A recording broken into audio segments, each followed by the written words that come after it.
Okay, this is a cool bicep exercise called bicep 21s, and I'm going to be using a barbell for it. So what I need you to do is imagine that if you put your arm straight out in front of you with a 90-degree angle in your elbow, remember this height. So it should be roughly as high as your bottom rib in your rib cage.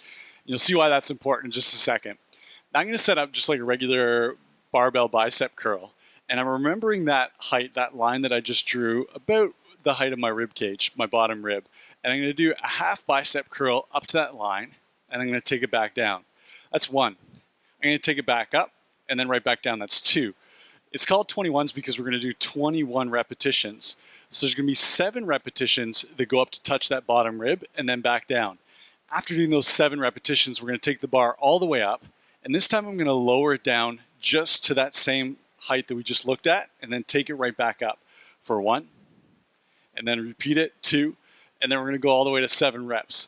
After 7 repetitions there, we're going to do a full barbell bicep curl.